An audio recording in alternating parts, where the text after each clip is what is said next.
Hello, Earthlings. Welcome to RGN, the regular guy news. I am your host.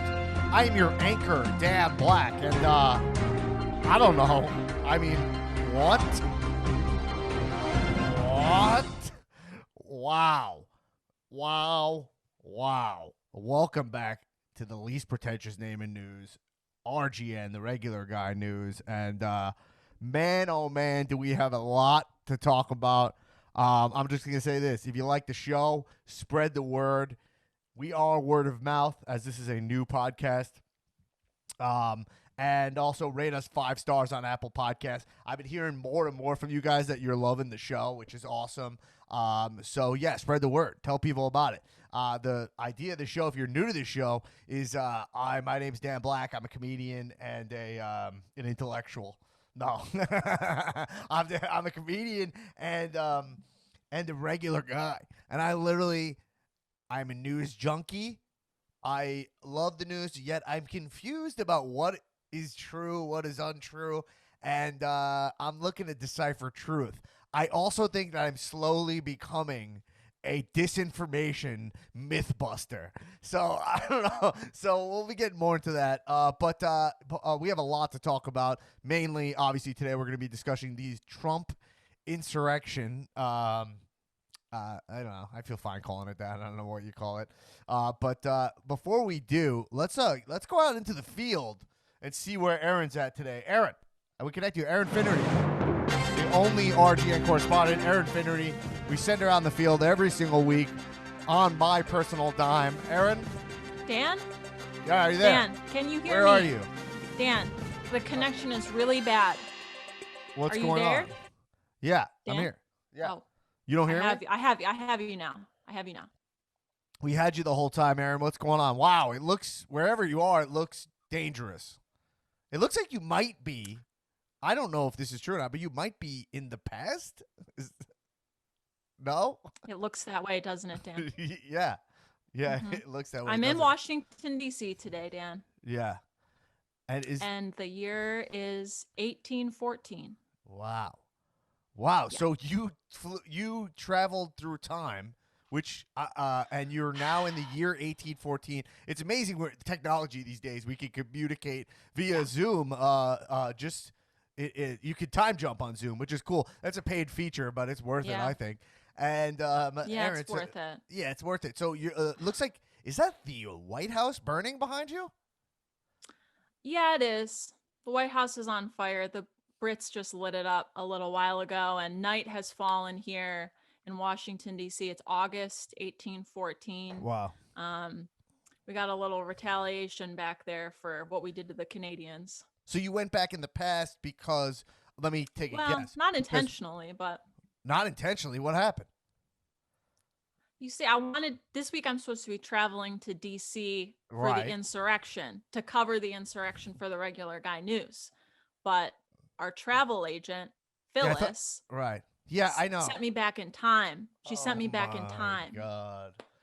Phyllis is the... So I can't believe you still have a travel agent, let alone Phyllis, who's the worst travel agent, who last week she sent you to Georgia, the country of Georgia. Overseas, to cover the Senate runoff election. And you ended up covering runoff in this the country of Georgia from... a mountain into a stream, which I frankly thought was boring. I'll be honest, it was not your best work. It was beautiful. Yeah. Well, okay. Apologies and apologies again this week for. Well, at least this week you're on task. You're in year. the wrong year, in the wrong century, but at least you're here to talk about the Trump insurrection. Now, before we get into all things, hopefully one of our last weeks covering Trump ever. But again, we follow our curiosity. It's just, what are they talking about and what the F is happening? Let's remind people, a pandemic in this country, not only is it still happening, it's deadlier and realer than ever. For people not listening to this podcast, I am recovering from COVID currently. I had COVID-19. I'm not contagious. I'm way out of the contagious zone. But I still have a lingering cough. But I'll just give you an update. I'm about a month out from my initial infection day and anniversary, which I'll celebrate, will be on the calendar. I'm still coughing a little bit, as you hear. Today was my first day back working out. For people who Oh, don't know me, wow. I'm obsessed with dudes' bodies. Hence, I need to work out to pump myself up. I'm a heterosexual man who's way interested in the male form. So I worked out today, and let me tell you, I felt 100% going into gym, but boy, oh boy, am I paying the price in post. And Oh, wow. first thing I want to point out is my face, which you can see on the video. So I right now have what appears to be, I don't know, Aaron, what would you call this? Hives? It looks like, I mean, you're saying it's hives, but to me, it looks like you wore the little goggles they give you before you go in a tanning bed and Right. you stayed in the tanning bed too long because it's like your under eye area Right. is pink. But I didn't do any of that. And so what I No. think is because, so for my cough, my doctor has put me on a steroid. Oh. A steroid for my cough. So I'm on Mhm. 2 inhalers and a steroid, by the way. Does that enhance your performance at the gym? No, I No, not the fun kind. obviously the first question I asked my doctor was, "Is this those kind of steroids?" Like, and honestly, I was asking completely sincere. And he laughs at me. Aaron, I don't know. Do you? This is everybody fucking laughs at me. Like, I mean, and it's not always, they laugh at me when I'm on stage back in the old times of 2019 when I was a Mhm. comedian. Um, in a simpler realm. And by the way, we don't edit out Yeah. coughs because to show everyone the pandemic is real because there's actual Mhm. deniers out there. But I I find that like when I'm talking to my doctor, I'm like I have like people like they just laugh at everything I'm doing, and I'm kind of like, yo, I'm not trying to make you laugh right now. Like I'm not telling jokes. Like my doctor, we meet in like a virtual appointment, and I Mhm. have a list of questions for him. That's a serious thing. Yeah. And he A like list of questions for your doctor. let me ask you something. If you were in a virtual appointment with your doctor and you picked Okay. up a list and you were like, "Yeah, I wrote this stuff down because I wrote stuff down because I know your time is precious." This is what I said. I know your time is precious, and I wanted to make sure I got all the stuff in. And then Uh-huh. he's laughing at me. Would they laugh at you if they did that? They probably wouldn't laugh at me, but I can see a doctor laughing at you for that. I'm not trying. I'm trying to be serious, but everything's a fucking joke with me. Well, because yeah, everything's a joke and it just seems like, a little out of character maybe People don't for expect a like lot this from guy me. I think here. that's what it Yeah, is. It's that's like what I'm people saying. see me and they're like, "Oh, this guy's a clown shoe," but then I'm very Right. organized. Like I'm Mhm. very meticulous and organized, And Yeah. I mean, You're a regular Marie Kondo. absolutely one of the tops. I'm um, and so people don't expect that I'm like a serious man. You know what I Yeah. mean? It catches them off guard. So Yeah. Uh-huh. anyway, So now I have like Yeah. kind I of think like that's it. I have like a red raccoon. So we'll be following closely. Urgent news. Breaking news is my face raccooning. You know, the red raccoon. Yes. Yeah. Right. Anyway, Well, I mean, this is a COVID symptom. I don't know. I know. Well, that's the thing. Is like every time, like my toe hurt the other day, and then I'm like, oh shit, gotta take off my Oh sock, check if I got no. COVID toes. COVID toe. And I didn't. It was just like I must have, Okay. nothing. It was just like a little pain. But you're like, oh shit, I'm gonna get all the symptoms. Anyway, here's the other thing about the last thing I'll say about COVID, about my COVID today. So I did work out for the first time, and like it post working out after COVID, like I'm huffing and puffing the rest of the day. You know? Really? Yeah, yeah, yeah, Because usually you only huff and puff like while you're in the middle of a yeah. workout.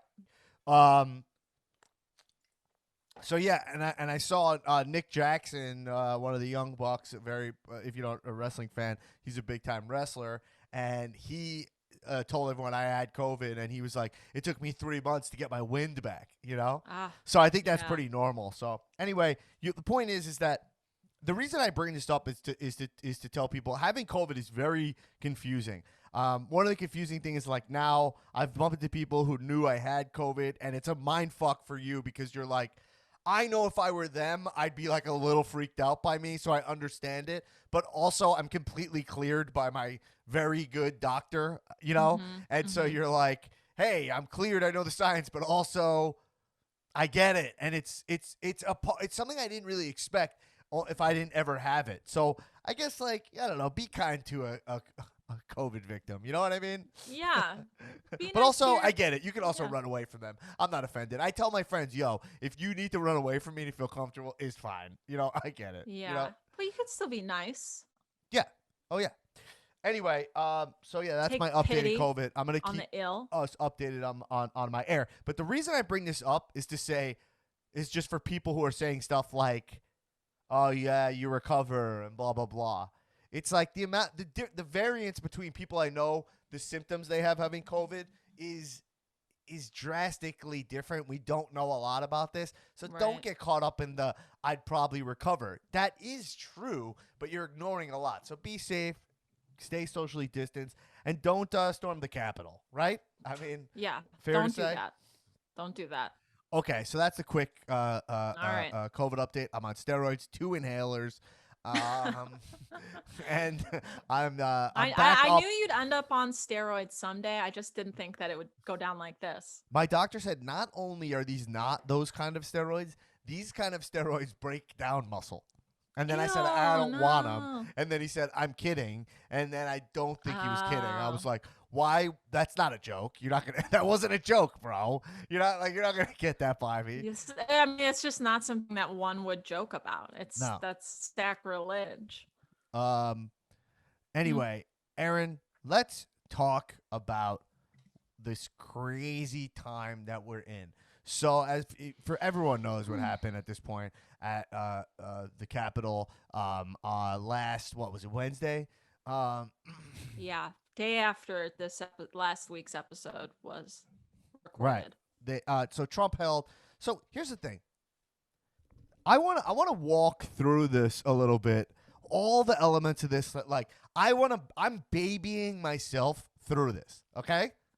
And Okay. and because that's in the spirit of being a regular guy. And Aaron, I heard, I'm looking at this, you have a special report today.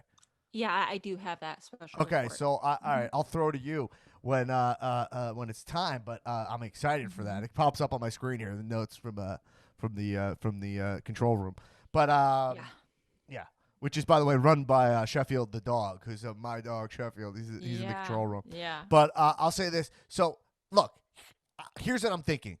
Here's all the questions I have about all this and me trying to get to the bottom of this. And I promise these questions are the ones you have. And I promise if you turn on any news network, you will get fluff, fluff, fluff, and none of this. Okay? Mm-hmm.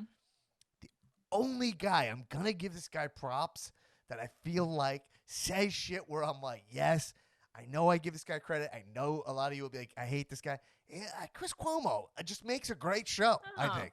I'm a Cuomo head. Yeah, I mean, I I'm like Chris and Andrew. Yeah, but I'm saying Chris Cuomo a lot of times is like, he's very good. The guy's very talented. He's very charismatic. He doesn't hold back either. He's very talented. Whether you agree with him or disagree with him, the guy hosts a good, well-rounded show.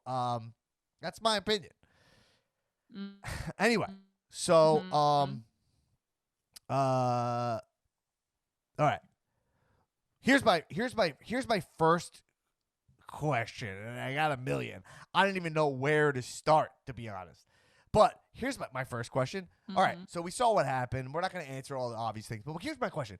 Why is it so easy to breach the Capitol building? That's my question. My question, when I was a kid, I remember as a kid, okay, going up to the White House.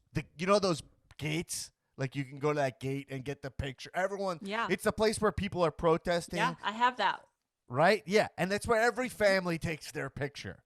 And I remember my dad, we're standing there, and I was like, what happened if I climb this gate? I said that to my dad, you know? Yeah. And he said to me, he's like, look at there. And he pointed to the top of the White House, and he was like, there's someone up there, they'll shoot you immediately. You know what I mean? Yeah. And now, I don't know if he was trying to scare me, but it didn't feel like it. It felt like he thought that. I think he thought, like, probably if you go over this gate, they kill you immediately. You know? I don't think he was scaring me because I wasn't trying to climb the gate. You know what I mean? I think he was giving me his honest assessment. Now, Aaron, what do you think happens if you climb the gate of like the White House, right? And you're on the Rose Garden lawn. What do you think happens? I buy the sniper theory, or you would get charged immediately, but someone's got to have eyes on that fence at all times, because if like president, first lady even wants to go out on a balcony on a that faces the street, right, they clear the street. So there's they got eyes out there. Right. Okay. So you get shot in the head. Here's the stuff. So right. So my thing is that the Capitol building, why is it so easy that they all kind of got in there, right? First thing I want to throw to is the numbers, and that is to you, Aaron. So if you watch this Trump speech, which we'll get to, he says, "Look at this. Look at the crowd." Now we know he has a history of inflating the numbers on his crowd size, right? Or like exaggerating the numbers. Mm-hmm. We've seen that since Inauguration Day. It's been a constant for Trump, Yeah. And so I would like to say that, so he said, literally, he goes, look how far back it is. And if you watch the speech, and I watched the full hour because I'm mentally ill, I also watched the full, just like I listened to the full. You're sick. I'm sick. I have to get it all. Because I can't, I'll tell you exactly why I watch it all. I mean, and people will say to you, oh, you watch that shit, blah, blah, blah. I'm like, well, yeah, but like, I want to see it because I know later the clips that are going to come out of it, I want to know what else was said in the context, And right. I find a lot of times, and I'll cover it here, these, like when you watch cable news, right? If you watch cable news, like they do edits that like are suspect. Now, they're suspect not because they're irresponsible. They're suspect just as a viewer because you're like, hey, what do you say next? You really chopped it right just to prove your point, and I didn't get it. I didn't get a follow through. You know what I mean? Mm-hmm. And so you're kind of like, oh, hey, even though you might have integrity, someone else might be like, hey, well, it looks like you're picking and choosing, right? Because it's an edited TV program, right? So, which is why in a little bit I'm going to play the last 2 or 3 minutes of Trump's speech from last week that I want us to objectively listen to, you know what I mean? And hear what he is, and hear what he actually said, Now, look, I can tell you right now, it's not good. The guy's a fucking dumbass. I'm not defending Trump by any means. I'm just saying from the perspective of like, I don't want to see something chopped. I want to just see the raw footage, and that's why I watch it. I listen to the full tape so that I'm getting like full information, and then I bring it to you as a regular guy. You know what I'm saying? And then you tell your friends that this podcast rocks. That's how this goes. You serve it up on a regular guy platter. And so, right. And so, so Trump said in this speech, here's what he said. He said, oh, you fake news media, look at all the news media here. You guys, you hate the news media, right? Everyone's like, boo. He's like, it's beautiful. We have the most people here ever. It's amazing. Turn the cameras around. This is what he's going. Turn the cameras around, right? That's his big thing. You won't do it. You won't do it because and he's yelling at them for not turning the cameras around. Like that's like a thing, right? Like first off, let's talk about camera work for a second. Right. He benefits from the camera work they do, which is close on him, a little wider sometimes, and you just see it looks packed, right? He's like, turn him around. Yeah. And he's like, oh, my God, look, it's going all the way to the Washington Monument. Look at this. And then he goes, this is the most we ever had. I think about 250,000 people are here, okay? Mm-hmm. Okay. Now, if you've looked at the storm on the Capitol, it's clear that there's nowhere near 250,000 people. That's like, I mean, that's okay. I mean, 250,000 is like what? How many stadiums? I have no like idea. that's like, no, it's like how many like one of those football stadiums, or some of them are 100,000. So it's like it's like 2.5 like Yeah, Penn like Wembley State Stadium. football stadiums. You know what I mean? Wembley Stadium seats 90,000 people. So it would be like 2.5 Wembleys, which Oh, is like massive. okay. First off, Wembley. Obviously, that's a little too pretentious for this podcast. Well, But here, Dan, you know that I'm under British rule back here, right? oh yes, I'm yes, not I safe, forgot, so I I'm forgot, I making a forgot. safe reference. We actually, I think I have the British national anthem on my soundboard here. Oh, you do? Yeah. Okay. Anyway, Soldiers are dancing back there. I love believing that British people are just always rocking out to Austin Powers. Now, Mm-hmm. it's not true, and it's frankly offensive, but it is what I think, and this is what you're getting, the truth. And sometimes the truth hurts, and sometimes the truth is not true. So listen, I don't know what that meant. Can we edit that out? No. No. I guess not. All right. Well, you know what? How's it go? Sheffield said no. What's what was I talking about? Oh, you said you're under British rule. Mm-hmm. Okay, 250,000 people is AT&T Stadium, Dallas Cowboy Stadium. That's like 100,000 people. So it's 2.5 of those. Mm-hmm. There's no way he had that. Aaron, you had some literature on this, I believe. Yeah, I do have some literature. In your day, everything's literature, right? You're back in the 1800s. Literature, everything's bound. yeah. Everything's Yeah. bound. Yes. Mm-hmm. Well, I brought my phone with me, which is really weird that I still have signal here. Oh, that's great. Strange, right? It's great. Yeah. Wi-Fi's great. 5G. The towers, they give you COVID and all, but they do work in the 1800s. Yeah. Yeah. Mm-hmm. So Stephen Doig, who is a data journalist and journalism professor at Arizona State University, was interviewed about estimating the crowd size for this rally. And he said that he can't really give a good estimate of the size other than to say that there is certainty that no matter what anybody is claiming, they're claiming that the crowd is much larger. And he said that the reason that it is what does this guy work for us at RGN? I mean, Jesus Christ, this guy's the least professional guy I've ever heard. Yeah. He's like, with certainty, I could say that it's less than Trump said. Yeah, okay. Basically, yeah. Great job, bro. Great job. Right. So he goes on to say that the reason that it's difficult to get an accurate number for this crowd is that this is another regular guy factoid, is that people are bad at making appropriate estimates about crowds. This is the one. This guy, oh my God. Who is this guy? No, but listen. But who is he? All right, Stephen Doig, okay? Stephen Doig? Yeah. Stephen Doig. This guy the smartest man in caveman times? I mean, this he's guy's a fucking data moron. journalist. Okay, Okay, listen, yeah. though. Listen. A data journal? Okay, yeah. Okay. So Right. once you get more than a few hundred people, the crowd just looks big. So all you can do is pull big numbers out of the air. The size of a crowd, blah, blah, blah. Oh my, we gotta follow Doig's work. I gotta hear this guy's work. Yeah. Listen, the first thing to know, a good way, he's asked about what's a good way to estimate. So a good way to estimate is to know the area of the crowd that you're in, meaning the actual area in square feet or meters. So then you can come up with a reasonable I'll tell you what, I wouldn't mind using water crowd. displacement on these people. I'll tell you, Hi. folks. I mean, I wouldn't mind dumping these guys in the tank. Oh, I left them in too long. But we know that there's 3,000 of them. The volume. Yeah. Yeah. So, Doig, Sir Doig here looked at some photos of the crowd in Washington. He said it was certainly a more dense crowd and people were compressed. So that would be something in the neighborhood of maybe 5 square feet per person.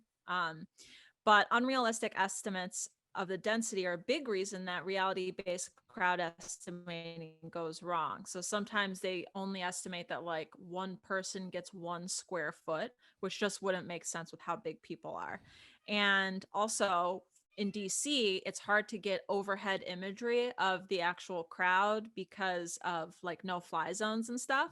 Yeah. So there aren't very many pictures that capture the whole crowd where he could estimate it. That was some good work, Doig. I like that.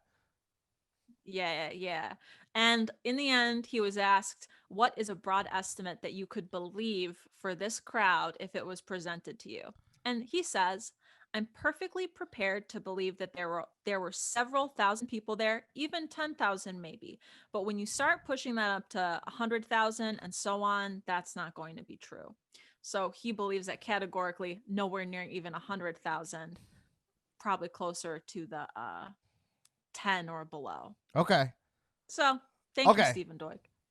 Okay, so it's probably 10 or below. Less. Cool. So, right. So, so let's say 10,000 people to be generous to Trump, okay? Which is, I don't know. Do we need to do that? I'm not sure. Nah. So, why is the Capitol so easy to breach? Okay, so I got this article here, and it says that it says all right, the U.S. Capitol is raised on a platform of wide ivory steps, giving security personnel and its many entrances a good view of who is walking up. The building itself has 5 levels, and part of it are open to the public, as is tradition of many federal buildings in Washington, D.C. So part of it is public. Have you been to the Capitol building? I have been, yeah. You? Mm-hmm. But well, I never was went there in. a couple Did you weeks go? ago. Yeah. Oh, I was yeah. in there You a couple reported weeks from ago, that. and then I went in the 8th grade on a field trip. Right. So this reporter says, and this is from the website Curbed, by the way, which I don't know. Do you know? That's I like don't know. A real estate website. No, is it? I think it's part of the New York Magazine. I think it's a section of New York Magazine. I thought it was but I don't know what it is. Site. You can never trust what I'm talking about. I just trust stuff that sounds rational and real. To be honest, I think I'm better at choosing what's real than a lot of fucking people. But this guy says, when I reported there last year, I often ran into gaggles of tourists in the rotunda. Gaggles in the rotunda. Who is this, Doig? All right, this is clearly the New York. This is New York Magazine. The gaggles of tourists in the rotunda under the dome. Enraptured by the fresco on the ceiling, half listening to the docent in red blazer relaying its history. But it said they would have come in through the visitor center on the eastern front, the only entrance open to the public after passing through the same rigorous security line that everyone who enters the building usually does, scanned by a magnetometer, whatever, X-ray, blah, blah, blah. Yeah. So that way they would be able to check any weaponry if you came in through the eastern front, and that's open to the public. Okay. Most visitors will find that many of the building's halls are closed to the public. You need special clearance to access them, and security personnel are sprinkled around the hallways of the building, usually in pairs. In other words, while the Capitol is accessible in many ways, the building should be like a federal building should be in a democracy. It's not easy to breach. It is built like a labyrinth, the product of many iterations of rebuilding since the 18th century, a swirl of passages and hallways that revolve around the chambers. Okay.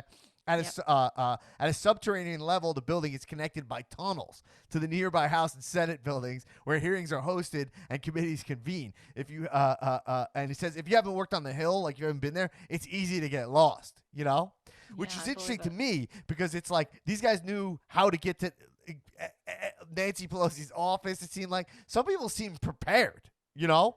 Yeah. So not only on Wednesday, MAGA rioters not only made it through the layers of security, pushing through the barriers at multiple entrances, they also scaled the ornamental features as if it was a giant Lego set.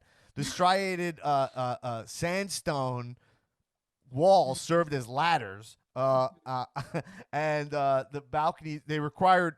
Yeah, okay, whatever. That's an annoying detail. It's not easy to access the balconies on the 3rd floor to parade through the cordoned-off hallways. But today it appeared that once you've passed the barricades and through the heavy front doors, once you've overpowered the smattering of security personnel ordinarily stationed at entrances, you can go forth. Until now, no one has done that. So I think that climbing that thing seemed to be kind of a loophole in the security. Right. It seems like you skip a bunch, meaning like, I guess normally if there's only a couple people climbing it, they could probably come arrest you and stuff. But when you had this many people World War Z-ing up these walls, then you actually are skipping a lot of security by getting to that level. That's my understanding here. And here's another thing, okay? So there's been a couple incidents at the here in but there was a shooting in 98 and another in 2016, but the assailants didn't get very far inside. And countless protests have been staged in and around the buildings in recent years, most of them peaceful. However, activists have been swiftly escorted out. But Wednesday stood in sharp contrast. The Capitol Police were not armed in riot gear to begin with, as law enforcement on crowd control duty have been at almost every large protest against police brutality in D.C. in recent months. When the mob breached the guardrails, the buildings were locked down. Yes, tear gas canisters were shot, and yes, some police inside the chambers drew their guns, but others tried to let them do their thing, according to the New York Times. Video also emerged of some police personnel opening the barricades and taking selfies with the intruders once they were inside the building. The National Guard, which have been on standby for days, were absent towards the beginning. The FBI SWAT team took some time to get there. The Department of Homeland Security, which have been on a crusade to protect federal buildings during the George Floyd protests, had similarly delayed, meek reaction. Cool. So it's not about lack of barricades or boots on the ground. None of this will go. Let's see if this is too much. This might be too opinionated for me. As long as disproportionate force is used against people who want to declare their... Yeah, this is where it starts getting political. So this guy clearly has a very left slant, which you could see in this article. Yeah. But for you people who don't think I'm RGNing, they think I'm just reading you liberal bullshit. I also listened to Ben Shapiro the other day for the first time because I just have a fucking sick curiosity. I cannot not hear these guys, especially when I know people in my life are listening to some of these people. So I need to be informed. And let me tell you, one of his things he said is that, like, this guy said, here's a difference between left and right. And this is the stuff why I do this podcast, why I'm a regular guy. I'm hearing it. I'm not even going to admit that I know anything about this. Maybe, Aaron, you could Google this while I say it. Okay. But you'll see. So in the article I just read you, it says, I'm just trying to find the here. Some police personnel opening up barricades. All right. So in Ben Shapiro, who's if you don't know who that is, he runs the Daily Wire. He's a conservative. He's a conservative in terms of his politics. He's an Orthodox Jewish man. He's from Los Angeles. He moved to Tennessee. He runs a really Candace Owens is now on his channel. He runs basically a media conglomerate. And to be honest, this is a person you cannot ignore because he's growing rapidly, this guy. Yeah. So it just, these people are now, you can't, my opinion is you can't ignore people, you know? I think people are like, oh, don't have them on your show and don't have I don't know. I mean, it's tricky because I think there's a fine line. I think it's all situational because it's like when there's guys like Alex Jones, right? Yeah. Who are just out to sea, you know? So if you have him on your program and it's not just to ask what's the proof you have for Sandy Hook being like, that should be the only question Alex Jones gets. Why is prove to me that Sandy Hook is fake? Had crisis actors and is a staged event and those kids are not dead. Show me and tell me and tell their parents why this is, you know what I mean? Yeah. Like that should be, you can't get past that. But so if you're having him on and you're just being like, yeah, he said that, blah, blah, blah. Well, then what the fuck is your deal? I don't understand that. Right. You live on another planet than I do. But if you have if you have someone on because you want to hash out something they said that you disagree with. So anyway, Ben Shapiro said, and you can look this up, Aaron. He says that opening up a police barricade when you can't hold your line is standard practice. Oh. Meaning, if the police can't hold it, you let them go so that you don't run the risk of getting. I think that means like getting stampeded, right? Yeah. So I don't know. He said, "Oh, you can't hold it." He's like, He's like, you can't do it. You can't do it. Yeah, hold your line. That's your stand. He talks like that. And he's like, you can't hold your line. I don't understand. And that's how they do it. And so that's how standard procedure. And hold your line. Yeah. Yeah. So anyway, Yeah, so it seems to me. Now, the other part of this whole thing is that Trump said that he called in the National Guard right away. Now, what we're actually learning is that while this insurrection was going down, Trump was making phone calls to try to overturn the election. And the National Guard was actually called in, I believe, by I think Pence made the call, right? Yes. But there was like another call before that. I forget the exact details, but if Trump, that's proven that Trump, because they have recordings, he left a message for the wrong person, and so they have a message. He called the wrong senator. Right. So if you look at the timeline, you could see that Trump was not calling in the National Guard, right? But if you look at the response, the National Guard is called in immediately for BLM protests. It's kind of an undeniable thing, you know? Okay. Now, okay. So this seems to be, so this is why, is because now the thing that we don't have the answer to is why the FBI and or whatever, the CIA, I don't know who does what. I don't know the difference between the FBI or the CIA. I never have my whole life. That's why I'm fucking a regular guy. Maybe I'll look that up. It's like, I want to be an FBI agent. I was like, okay, well, why not a CIA agent? I think CIA, my guess is CIA seems overseas and FBI seems domestic. Is that true? Okay, so the CIA collects information only regarding foreign countries and other citizens. Unlike the FBI, it is prohibited from collecting information regarding a U.S. person. Oh, so who the hell would want to be in the FBI? You don't want limitations. I'm the CIA. I do whatever. Well, that CIA is not you can't investigate U.S. people. So depends. You want to? I want both. Can I do both?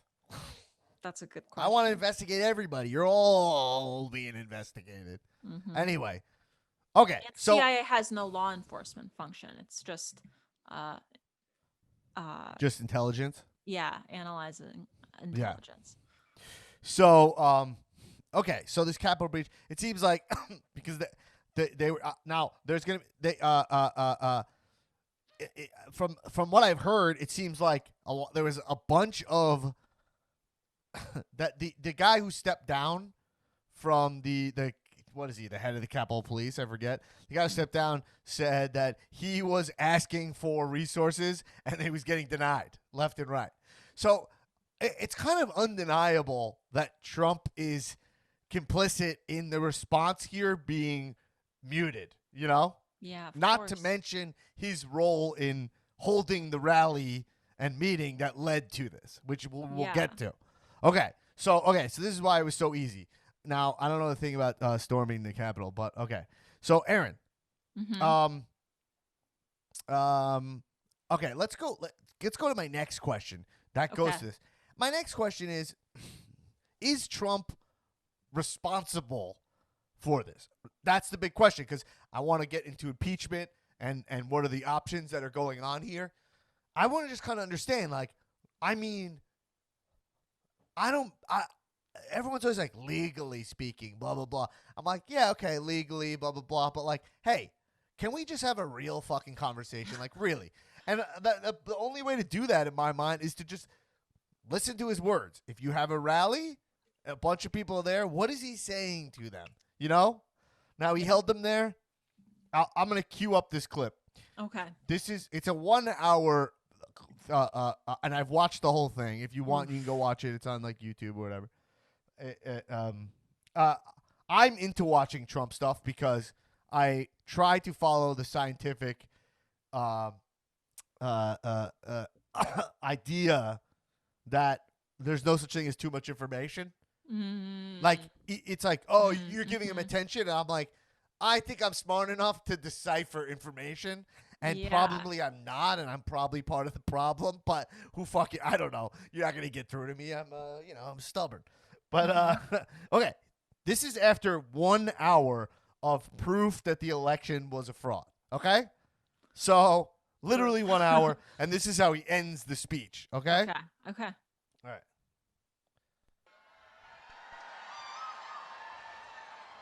Our brightest days are before us. Our greatest achievements still wait. I think one of our great achievements will be election security, because nobody until I came along had any idea how corrupt our elections were. And again, most people would stand there at 9 o'clock in the evening and say, I want to thank you very much. And they go off to some other life. But I said, something's wrong here. Something's really wrong. Can't have happened. And we fight. We fight like hell. And if you don't fight like hell, you're not going to have a country anymore.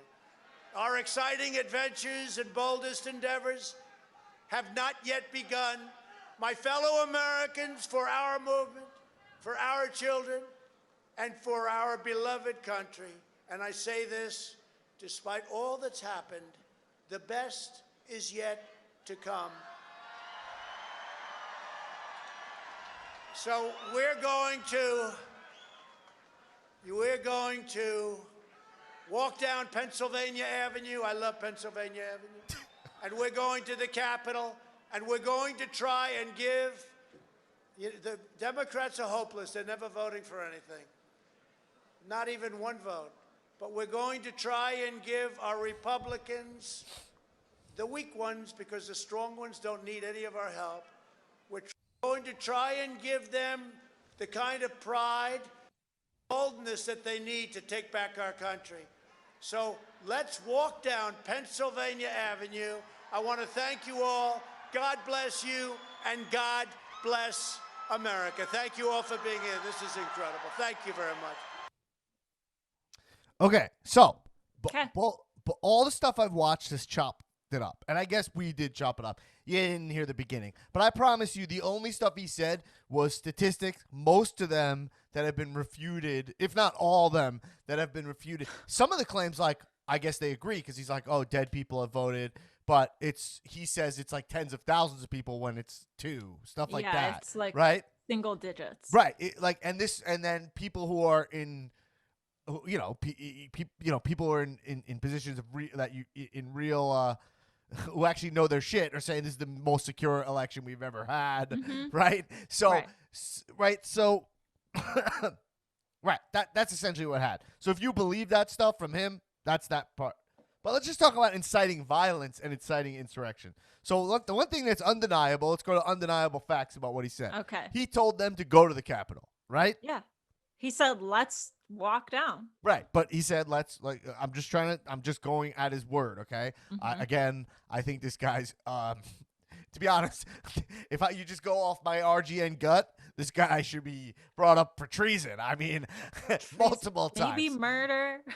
Yeah. Not to mention, we've been so distracted by so much of his behaviors to election that we've just forgot about the fact that there was Russian bounties on American soldiers' heads. That's just not even that. We didn't even deal with it. In Trump's America, it's a non-issue. Not to mention all the UFO sightings that have been confirmed by the FBI. That stuff this year. That's whatever about that. But like, no room for that on the docket. You can even. All the stuff that actually dominates the news from Trump, you could actually focus on other stuff. And if 50 years ago, he'd be impeached for that shit.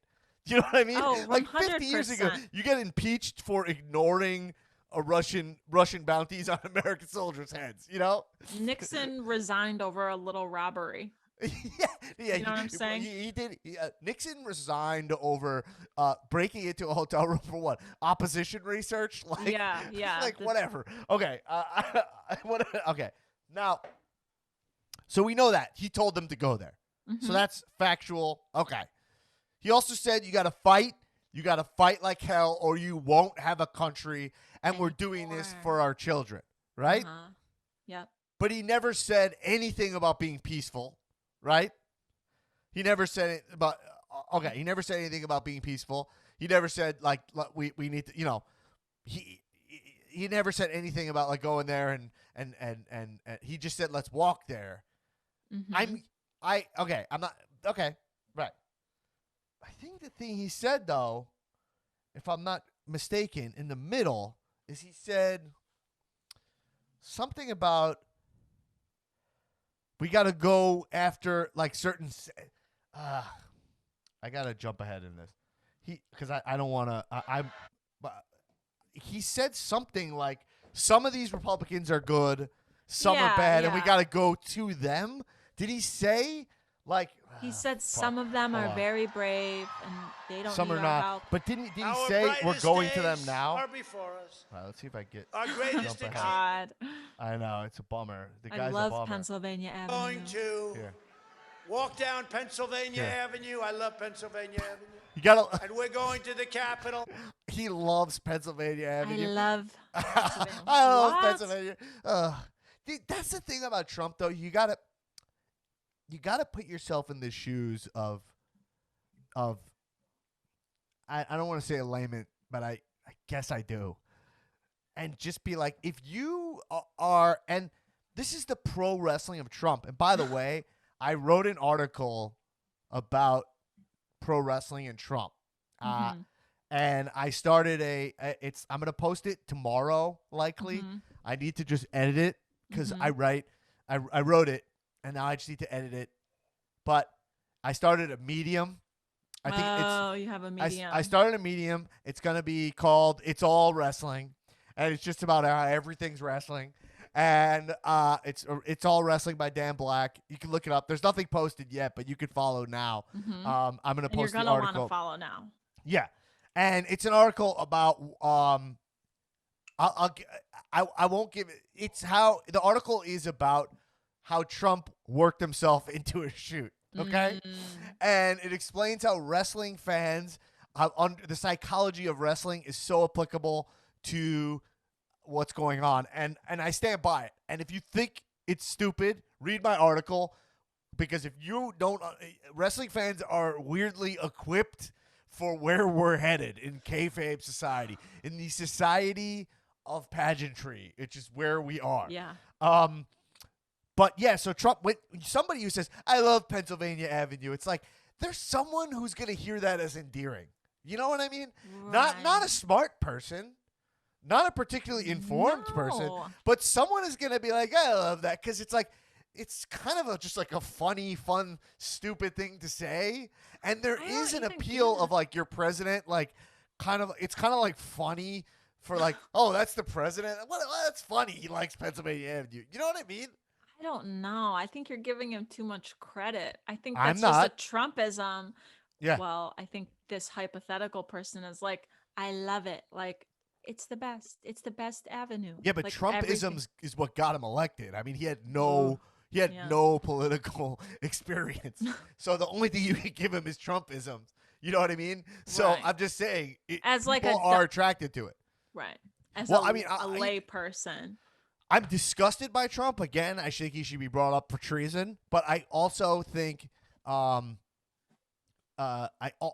there's no but really. But I'm saying I also am entertained by him, unfortunately. Anyway, I'm not proud of it. All right, here we go. And we're going to try and give. The Democrats are hopeless. They're never voting for anything. Right.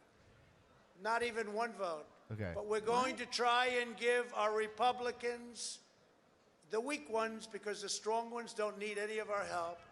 We're going to try and give them the kind of pride, boldness that they need to take back our country. So let's walk down Pennsylvania Avenue. I want to thank you all. God bless you. Okay. So, now I heard it clear. Yeah. So he's saying, like, we're going to go there and try to give that to them, right? So you could interpret that as, you could interpret that as, like, he's saying we're going to go look for them, you know? Right. But here's the thing. This, in what he said here, he might have a decent defense here against the fact that he didn't incite this, you know? Like, I'm just saying, from just a pageantry perspective, his words are, he's fucking careful with his words there. He never says, like, kill these motherfuckers or I hope you brought the guns. Like, none of that. You know what I'm saying? He says they have to go and fight, right?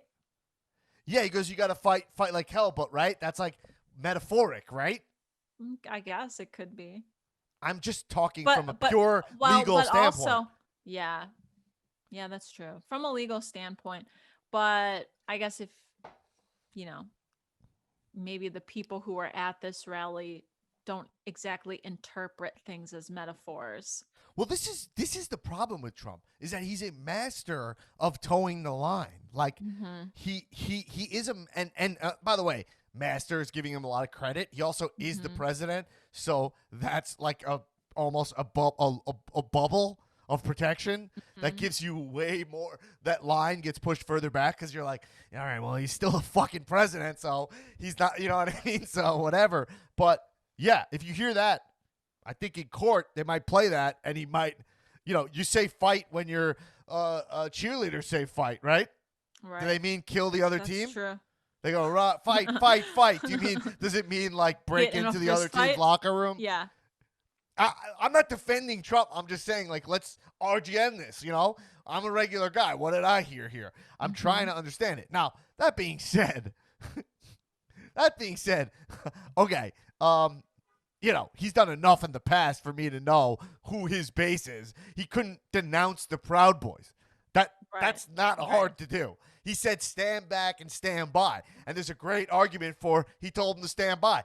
This is what he was saying, stand by now. When you speak in dog whistles like Trump does, you know what I mean? People hear what your subtext is. And his subtext is all hate-filled and all lies, manipulation. We know this is a basis of bullshit. Like, almost no one. Come on. Who thinks he really won that election? Wait, he literally said, if I lose this election, it's because it's rigged. He's told you what was going to happen. Months before the election even happened. Right. So that's the thing is that, but I don't know in terms of bringing up charges, whatever. But that being said, like, there's responsibility. I think he should definitely be held responsible. Yeah. So anyway, we heard his words. I mean, yeah. So then he gave a speech after, and we talk about it in terms of just on paper. He said, so on paper, he said, go home, right? He said, we love you. But he did say, it's a terrible thing what happened. And he's fueling the fire of the fact that now, what do you think is going to happen if you're lying to people? And this is the other point. If you're lying to a mob that your country's being taken from you, I mean, that incites violence, right? Okay, that's the other side of this. I'm thinking this through. You incite violence. Aaron, you incite violence by saying, like, if you say to somebody that someone is stealing or cheating from you, you're going to get angry. Yeah. Right? Mm-hmm. But I guess, is he telling them to go be violent and kill people? I mean, I guess leading up to the clip that you played was where he talked about, we will never give up. We will not take it anymore. We will stop the steal. Right. We can't let an illegitimate president take office. So I think that according to the New York Times, he was saying that he wanted his supporters to stop the certification and not just go protest it based on those quotes. Right. See, to fight like hell to stop it. Right. Okay. So here's my conclusion on this. His wording is careful, and the subtext is trash, but also above subtext, the implications of what he said to me, they do incite anger about a lie, About a lie. And I guess that anger plus telling everyone, let's go walk down to where this is happening, where the steal is happening right now. Right. And not say, let's have a peaceful protest. I mean, like, look at the people. Those people came to this rally armed. You know what I mean? Like, of course it's inciting violence. Yeah. Okay, cool. So, So, I don't know. I guess what I'm saying is that if he's legal defense, they're going to have an argument just based on his words alone. That's going to be honestly pretty strong, against for him if he's brought up on charges. But also, here's the thing. Let's talk about insurrection. Like, I think what's interesting is that in modern times, we live in modern times with modern comforts and blah, blah, blah. And this was a fucking old school situation. You know what I mean? This is back in your times, right? Yeah. So if I'm thinking, a lot different. Right. It's like, I feel like if you attempt a coup, right, you break into the Capitol building and you're like, this is our house now, you got to finish the job, right? You need it, like, if you in insurrection, or else you face the consequences, right? Like, if you essentially, they are going for some sort of like revolution. The danger here is that this will keep going, you know? So if you didn't take out, if you're overrunning the Capitol, and then the Capitol resumes at 8 p.m., you are now all like in the 1800s where Aaron is. Wouldn't you just all be hanged? I mean, wouldn't you Drawn just be and quartered. for treason? Right? 100%. Well, yeah, like it's a failed coup, so they went into it, but then now they're like crying at the airports because they can't get on a Delta flight or whatever. Like, you know that back in my time where I am now, you would have been captured and killed. Yeah. That's what I don't get. It's like, what? Like, I guess what it is like, look, now let's regular guy news this, baby. Okay, so that's the implications there. Now let's talk about what we saw with our own two eyeballs, right? Yeah. Watch this live. This will set up for your special report, Aaron. Oh, sure. But like what we saw with our own two eyeballs, right, were mostly what I'm saying, the waiting area of a Margaritaville is what I called it. We mostly saw some unimpressive people who were not armed, it didn't seem, and were not a militia by any means, just a bunch of fucking dopes, honestly. Yeah, my mother-in-law said they all looked like they were from the Poconos. Yeah, right? Like every joke I've heard about what they look like, they're all funny. I haven't heard one that's bad. I haven't heard a bad one because they look like all that. You're like, just very unimpressive. Either, like, you know, if you talk about who's there, it's like, there's some people who are, like, looking to kill, right? Right. Those people are, like, looking to kill. They're angry, and they're either fully indoctrinated against modern America through Q. It seems to be a lot of people through QAnon or through some other conspiracy, 4chan, whatever. I don't know. I'm barely understanding all that. I'm digging into it now, and that's probably what I'll spend 2021 doing with my life. Okay? Yeah. There's that. And then there's okay, so there's that. And right, so those people are the worst. And then there's I don't know, just people who are like looking to hang out. You know what I mean? Right. Mm-hmm. And there are people who showed up in like their jammies, kind of. It looked like comfy clothes, holding hands. Right, and then there's some people just looking for something to do, like, and that's the thing about today, and our it feels like our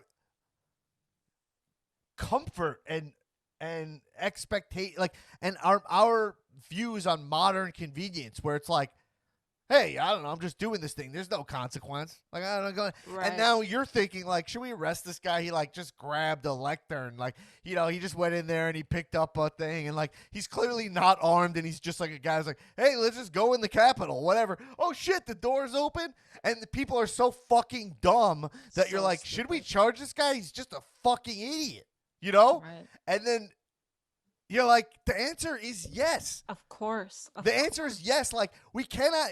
Just like, ignorance is not a defense. So just because you are, you're dating some dude who's like, we're going to DC, and then you just saw that the doors are open. You know what I mean? Like, it doesn't matter. The second you stepped through the doors of the Capitol, the second your foot hit the Capitol with that crowd, you are now complicit. And the book should be thrown at you. That's how I see it. Of course. And these people are so dumb that it never occurred to them. Right. It's just like, hey, this guy's going in. I'm going to go in too. Never occurred to them, like, this is a crime that we're doing, even though maybe, like, I'm just an old lady walking through here with a backpack on. Like, what you're participating in is a crime. And you should have the book thrown at you. And then here's how we decipher how we go forward with this, which is, the way we go forward is, okay, that just applies to society as a whole. People are like, yo, there's dummies and everything. Look at the BLM protests from this summer. People were using it as a chance to loot and stuff. Okay, so my argument there is like, if you're gonna, okay, is like, yeah, sure, there are people abusing the BLM movement, and they should be held accountable. No one should be stealing, rioting, killing, anything like that, right? Right. Here, same thing, except if people on the right are like, yeah, well, I guess, I talk to people or Republicans, and they'll be like, yeah, every conservative's a Nazi, right? Shit like that, And I'm like, no, the way we delineate this is now. This is the beauty of this moment, if there's any positive, which is like, if you are a Trump supporter, not if you're a Republican, if you support Trump, still, now, after this, yeah, then you're a bad actor. Yes. Like that. You're so that's complicit because you give him this power to incite this kind of riot. Right. Same way that, right. You right. And that you gave into that. To me, it's the same thing as you used a civil justice movement to rob, and you use that to justify destruction, It's kind of the same thing to me. Now, me personally, I empathize and sympathize more with people who feel like they're, if you compare the mission statements of these two movements, it's a false equivalency. 100%. There is no equivalency at all. So that's the sad thing, is that the bar, when you're trying to be someone like me who's like, I'm trying to balance the everything and try and like, can't we all get along here? You know what I mean? Like, I want everybody to get along. Like, I want us to come back together as a country, and I want Biden to succeed in his mission of doing that. And then you fall into false equivalency, which is a big problem. Is I'm comparing those two things is ignoring so much about what happened on Wednesday. Right. Yeah. And let's focus on what happened. The best way to do it is to turn to Erin's special report and talk about the difference between, like, who's at this thing. Only about 10,000 people. Who is it? And why are we talking about 10,000 people storming the Capitol? Okay. Versus George Floyd being killed because black people in this country feel like that they can be killed with impunity in this country. Right. But you could just be like, oh, a cop can toss my rights, put his knee on my neck, and I'm dead. Breathing is not a right for them. You're comparing that to this, to the point that if you think about the BLM protest, George Floyd died, people are protesting all over the world for this thing. Yes. Over 10,000 people. And if you're saying 75 million people voted for Trump, how many people, think about the people, close your eyes, the people who voted for Trump in your family. Do they think this insurrection on the Capitol was good or bad? Probably they thought it was bad, right? Right.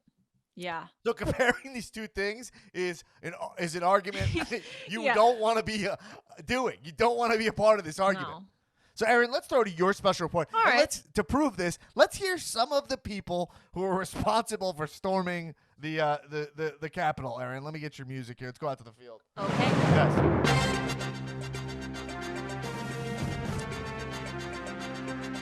All right, Erin. Thank you, Dan. Hit us with the special report. Dan, I'm coming to you with a special report this evening, not only about some of the maybe higher profile arrests from Wednesday, but I also want to give you an update on some of the justice that is being served this week to these bad actors. Okay? Right. So it's been just about 1 week since the insurrection at the Capitol. Right. And so far, dozens of rioters have been charged with firearm-related crimes and other crimes like violent entry.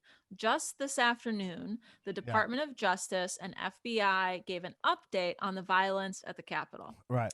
Stephen D'Antuono, the assistant director who's in charge of the FBI's DC office, said that they've received 100,000 pieces of digital evidence from the public to work through and tips, right? Okay. Yeah. He and the U.S. attorney for DC have opened more than 160 case files and have charged a total of 70 people so far. And this is being described as only the tip of the iceberg. They expect the number of charges to go into the hundreds, and they are looking at what they call significant felony cases tied to sedition and conspiracy Right. that carry prison terms of up to 20 years. So the FBI this afternoon also appealed for people who were involved to just hand themselves into law enforcement. D'Antuonos warned offenders that, quote, even if you left DC, agents from our local field offices will be knocking on your door. So the hammer is coming down on these people. Okay. Yep. Wow. And all right. yeah, so I want to. And there's gonna be way more arrests, right? Well, saying? there's it's Like going to be hundreds. This thing is gonna go on for like months or something. Yes, Is what they have to sort through this, 100,000 this pile of 100,000 digital tips and information that they have, and then they're just going to keep opening case files and arresting people. So it's going to be hundreds and hundreds of people. What was the end game here in two ways? Sorry to interrupt your special report, Aaron, but no, please. The end game here for both. The end game here for both Trump. Trump had no end game. Like Trump, I believe was just trying to keep his base riled up and raise money. Like he's still raising money. He knew he was leaving office. Like that was guaranteed. He knew that. Yeah. He didn't. He was gonna try, but he knew it was a way. For a while, he's known it's steep. I believe. Yeah. But and I think. I don't think he even thinks about where the stuff's gonna go, But let's just talk about these people. The end game here, they thought they were gonna storm the Capitol and do what? I think that they believed that they had the ability to, quote, stop the steal, and I don't know. I think stop them from counting the votes, and they were gonna kill Pelosi and right? Mike Pence. Yeah, right. The most extreme of these rioters thought that they were. What percentage of people there murder. you think were just looking to kind of hang out? Oh, well, I mean, like you saw some of these folks who were in the Capitol. Like there's old ladies, there's people who clearly just followed the crowd and it was like a field trip for them. I don't think there was an end game. It was just like, this is rad. Let's do this. Yeah. It's crazy. It's like these. Yeah. Anyway. Yeah. But you can't do this stuff because it's like, whatever. Someone always fucking dies. Right. It's like I don't know. There's like no argument for being involved in. Anyway, whatever. All right. I don't want to veer off too much. Sorry, Aaron. Keep it the special report. Okay. Well, a few of the people who face charges, I mean, like these are kind of some of the main folks, rioters, who stood out and who've been captured. So the first one I think we've all seen images of. His name is Jake Angeli. He goes by the name of QAnon Shaman. Right. His real name is Jacob Anthony Chansley. Right. He's large in the QAnon community. He has been arrested. He's the guy with the face paint and the bear thing. The fur, the Viking helmet.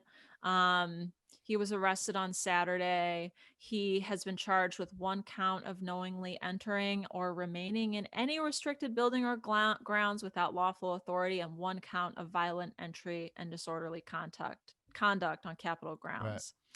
Right. Another guy was the guy who walked away with the fucking lectern in the Capitol, smiling and waving. Adam Johnson, he was arrested by U.S. Marshals on Friday night in Florida. Yeah, I saw that guy. He's got 5 kids and his wife's a doctor.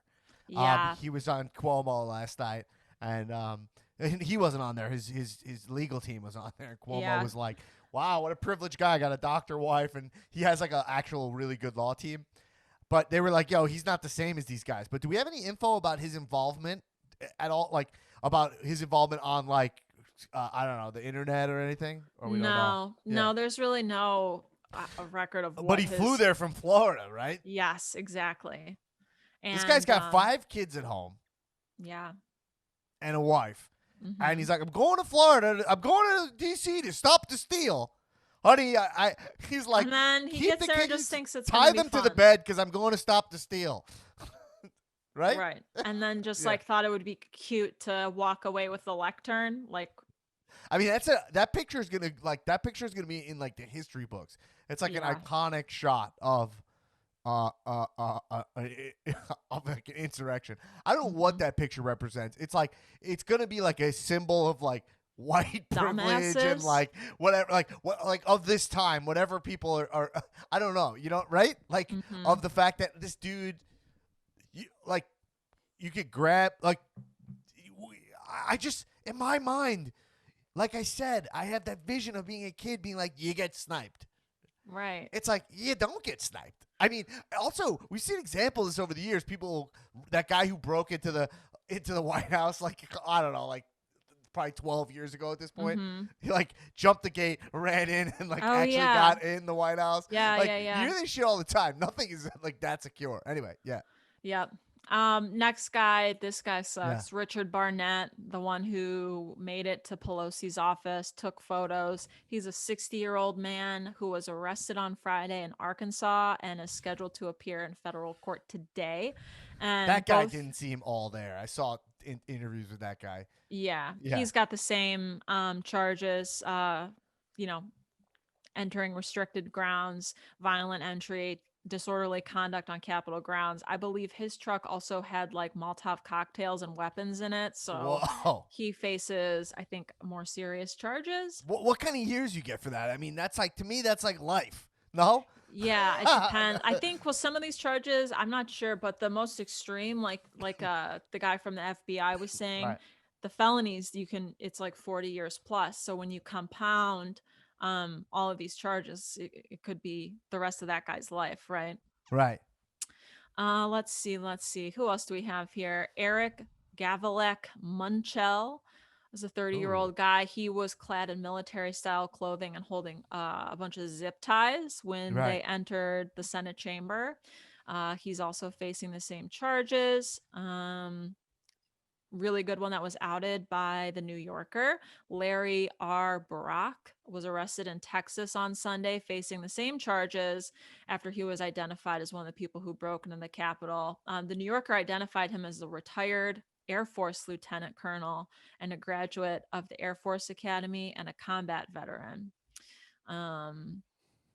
Okay. Yeah. Oh, and another interesting one, Aaron Mostovsky. He's the son of a Brooklyn judge. He was arrested today, and he was the Jewish guy with the glasses who had on fur pelts. Yeah, I saw. Oh my God. His father is a Brooklyn, Kings County Supreme Court Judge, Shlomo Mostovsky, and but I guess his family is pretty conservative. Okay. Yeah, and just one other guy. The guy that one hurts. That one hurts. Yeah, As this a Jewish guy, man, that hurts. It hurts. Yeah. Yeah. He really thinks that the election was stolen. Yeah. Cleveland Grover Meredith Jr. Last one I'll mention. Yeah, Cleveland Grover. Her middle name is Grover? Like his. His? Cleveland Grover Cleveland? Yeah, it's backwards. Wow. Meredith Jr. So Cleveland was charged with threatening Nancy Pelosi after he traveled to Washington for the rally. And he's the one the screen grabs of his text messages are available online, but he said that he would put a bullet in her noggin on live TV.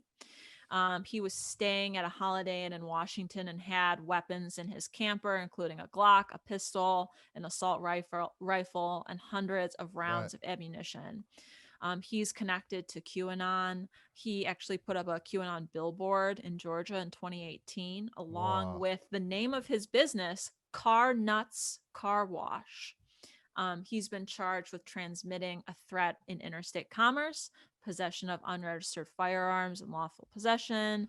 Yeah, so that guy's screwed too. Wow. And I mean, the list goes on and on of some. Yeah, of these yeah. factors, Well, no, but those are the high-profile ones that we all recognize. That's good enough because these are the people we saw, and also gives you insight into a lot of these people seem to be not stable. You know what I mean? Yeah. And so, like, I really do think a lot of this in our country goes back to mental illness, which and it all comes back to our healthcare system. You know what I mean? Like, like. We got a lot of mentally ill people in this country. Yeah, no kidding. Like, and if you have a mentally ill dictator in the White House as well, like, fucking. And if you're like poor, like you're mentally ill and poor, you know what I mean? Like Right. you're going to be drawn to this type of thing. But what's amazing though about this moment is like this country, left or right, the country said no to Trump. And that's just the bottom no, line. Thank you. No, ma'am. And the easiest way to see it is that Republicans did well in the Senate and House votes, right? So that's the easiest way to see it. The Democrats eked out Georgia and eked out. They did pretty well. I mean, that's crazy. We didn't even talk about that because the vote was happening last week, but then this happened and it was not even news anymore. But they have a very tight, the smallest majority that you can have in the Senate because the tiebreaker vote, it's 50-50, the tiebreaker vote being Kamala Harris, the vice president, resides over the Senate. So but you could see these people are not, like, it's a perfect storm. But Joe Biden, regular guy news, right? Joe Biden. Listen, if you watch Joe Biden, like I do, I watch him. I watch his press conferences. This guy is a straight fucking shooter. You will never convince me. Like, you go online, people, you think this guy's the fucking Antichrist. Like, you're like, what? Do you watch him speak? The guy is so level, so controlled. It's honestly pretty authentic, especially now that he's out of campaign mode and like relaxed.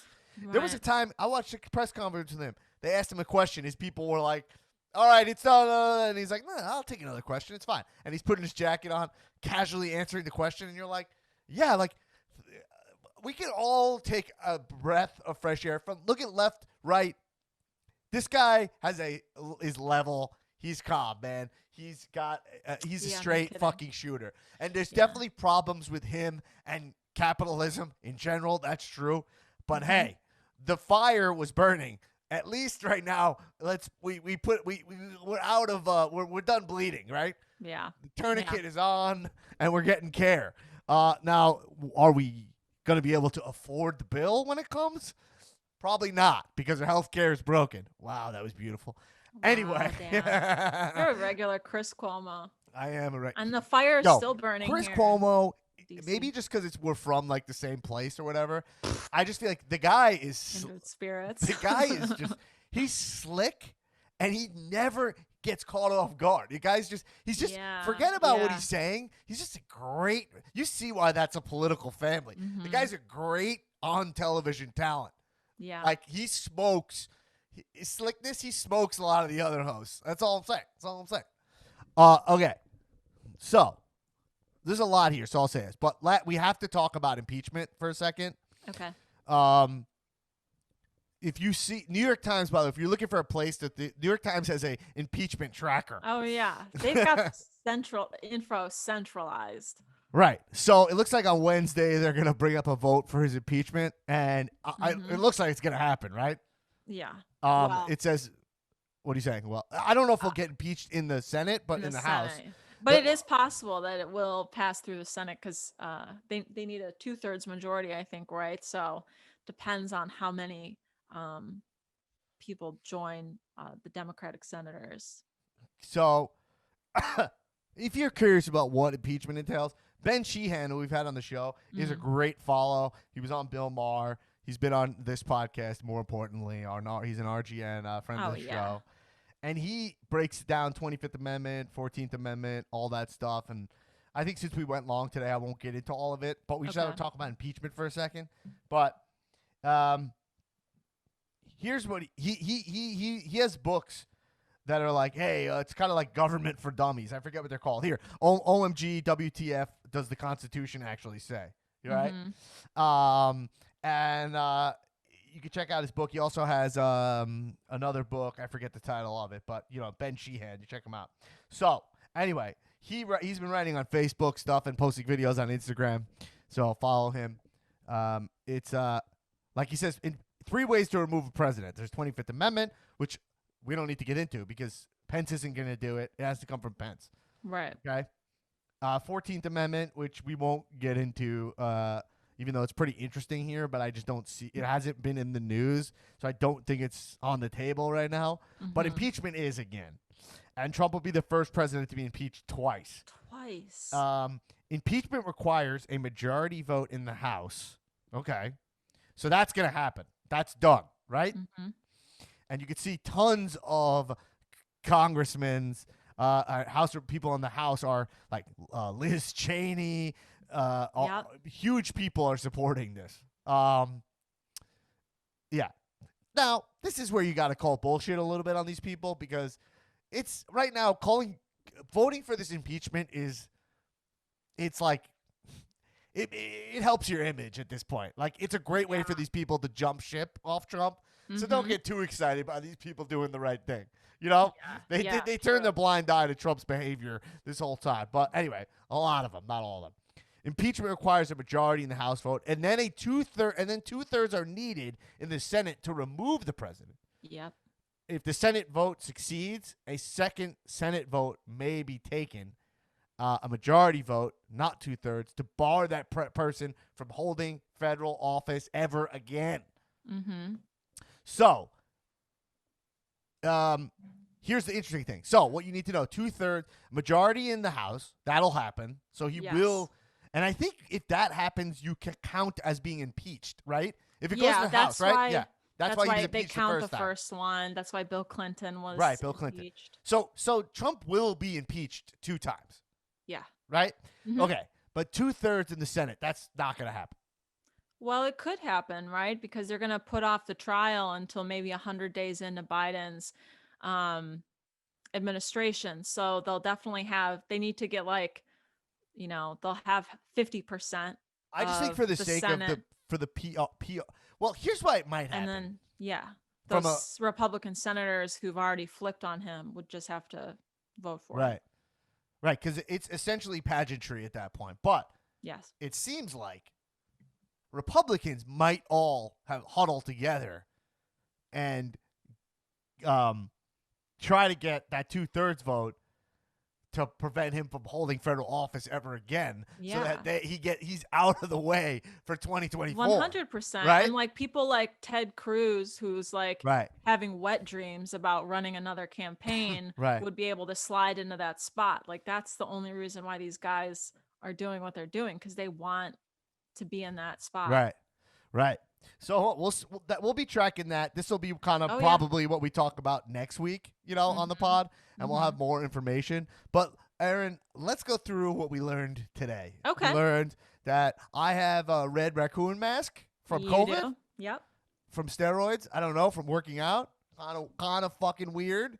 I don't know. That's weird. To breaching the Capitol is essentially it's a federal building, so. So it's open to the public in a lot of ways, but climbing was a way that they kind of got past a lot of protocols, and the Capitol officers were not prepared in any way. They weren't in riot gear. You saw them during every BLM protest in full combat military gear. They weren't doing that. If you saw these cops, they weren't even armed, it said, a lot of them. So, okay, so you have that. And then also the National Guard was very delayed, and Trump was on phone calls. So this is why it was easy to breach the Capitol like that. Yeah. I don't think they'll make the same mistake for inauguration. Inauguration will be fine because it's going to be so... The National Guard is going to be stationed out in full force, I think, all the way through March. And so I don't know if this is like private information, so I won't give a lot of details. But someone I know who's an employer has an employee who's in the National Guard in New York. And he was like, hey, this person came into the, and was like, hey, I might be called in for, and he's like, it's probably a long shot, but I might be called in for inauguration. And then was called in. So they're bringing people, I can confirm from my own knowledge that people are coming in, they're bringing in National Guard from New York. Like, so I think, so that's why if I'm Biden. The mayor of D.C. and the police chief there, they thanked people like New York, Philadelphia, like all over the area. People are coming to assist. Right. And so that's why. Is Trump responsible? His wording, I think legally, will bar him. If I had to guess, in court with the money that he'll be able to bring up and the defense will have and the lawyers will have, They're already saying Alan Dershowitz and Rudy Giuliani, two winners. A couple of Epstein Islanders, and his legal defense. His wording is clear, but his wording is, you know what I'm saying, gray area. You know, depends. A lot of the stuff is subtext, but you could make the argument that he wasn't citing lies that were fueling outrage. You know, so we'll see that. I don't know. I don't know how this goes. I'm just a regular guy, the impeachment will happen, and if we just go gut feeling, Republicans have a lot to gain from getting this guy out of the picture entirely. So he might be fully impeached, but it will happen when he's out of office. Right. He will get impeached while still in office. That'll happen Wednesday, January 13th.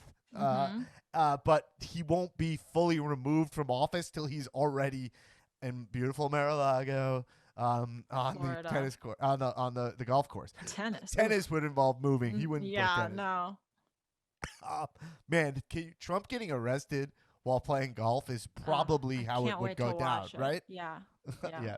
Fingers crossed. We'll see where this goes. Yeah, we'll see. Gonna be fucking wild. But you know what? I don't know. If anything, I learned anything from the Watchmen, the comic book. Maybe this is the giant squid. Maybe this is bringing us together.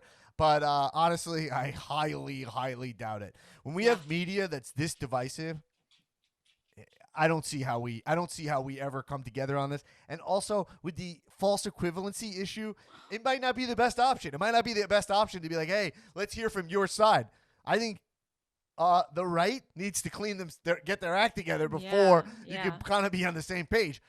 I don't know. That's just my gut. But hey, let's hear from you guys. Send us an email over at regularguynews@gmail.com.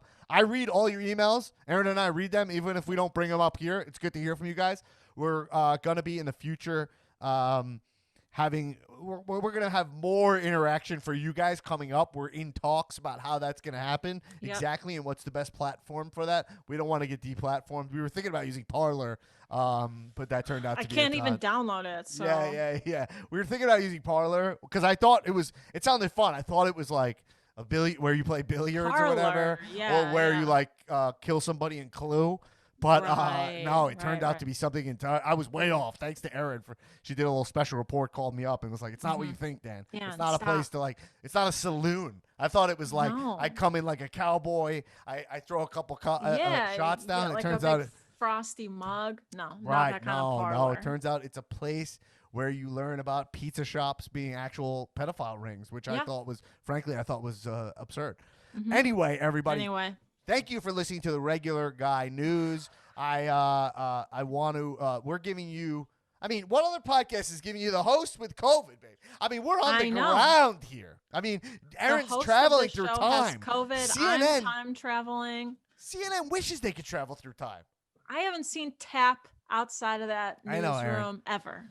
Look at me. My God. I'm in front of a big fire. Come on. It's unbelievable. Aaron, I'll see you once you get back through the when your DeLorean fires up my two streaks of fire on my You need to talk to Phyllis about this. I know. Well, I think you need to fire Phyllis. How dare you? Your family friend? Oh, she's a family friend. I forgot about that. Well, anyway, we're very close now. Everybody, thank you for listening to RGN, the Regular Guy News. Maybe that's 5 stars on Apple Podcasts. Tell people about the show. This show is grassroots, Bernie Sanders style, and we need to hear from you. And everybody, never forget, come on, you gotta do one thing for me, that is stay regular.